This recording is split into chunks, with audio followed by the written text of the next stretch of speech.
gives him the charge. It's sailing away.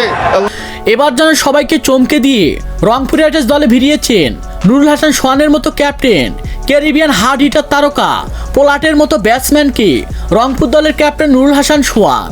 আর যা দেখে রীতিমতো অবাক হয়েছেন হাজারো কোটি ক্রিকেট ভক্ত সমর্থকরা, এমনকি ফরচুন বরিশালে বড় ক্যাপ্টেন তামিম ইকবাল। হ্যাঁ দর্শক, বিস্তারিত জানুন পুরো ভিডিও জুড়ে।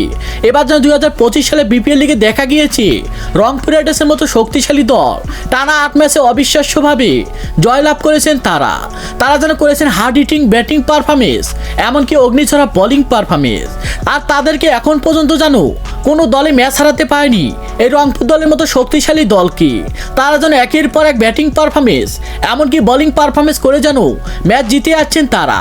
আর তার মধ্যে যেন ভক্ত সমর্থকদের চমকে দিয়ে এবার যেন দলে ফেরালেন ক্যারিবিয়ান হার্ড হিটার তারকা পোলাটের মতো ব্যাটসম্যানকে রংপুর দলের ক্যাপ্টেন নুরুল হাসান সোহান। নুরুল হাসান সোহানের কথা হলো যে এবারে বিপিএল লিগে চ্যাম্পিয়ন ট্রফি তুলে নিতে হলে কিছু ওপেনিং পজিশনে হার্ড হিটার ব্যাটসম্যানকে আমাকে ফেরাতে হবে রংপুর দলে। আর তাই তিনি পোলার্ডের মতো হার্ড হিটার ব্যাটসম্যানকে দলে ভিড়িয়ে দারুণ চমক দেখালো তিনি। তার কাছে কথা হলো যে পোলার্ড যদি আমার দলের হয়ে ওপেনিং পজিশনে হার্ড হিটিং ব্যাটিং পারফরমেন্স করে তাহলে যেন অনায়াসে ম্যাচ জেতাবে আমার রংপুর দলকে। কারণ হচ্ছে franchise league, IPL league, BPL league, এমনকি নিজের দলের হয়ে দেখা যায় হার্ড হিটিং ব্যাটিং পারফরমেন্স করে অবিশ্বাস্যভাবে ম্যাচ জিতিয়ে থাকেন এই পোলার্ডের মতো হার্ড হিটার ব্যাটসম্যান।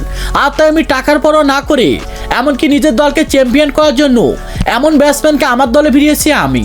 তো দর্শক, পারবে কি রংপুর রাইডার্সের ক্যাপ্টেন নুরুল হাসান সোহান একের পর এক হার্ড হিটার ব্যাটসম্যানকে দলে ভিড়িয়ে চ্যাম্পিয়ন ট্রফি শেষ পর্যন্ত তুলে নিতে? সে বিষয়ে আপনাদের গুরুত্বপূর্ণ মতামত জানাবেন আমাদের ভিডিওর কমেন্ট বক্সে। ধন্যবাদ।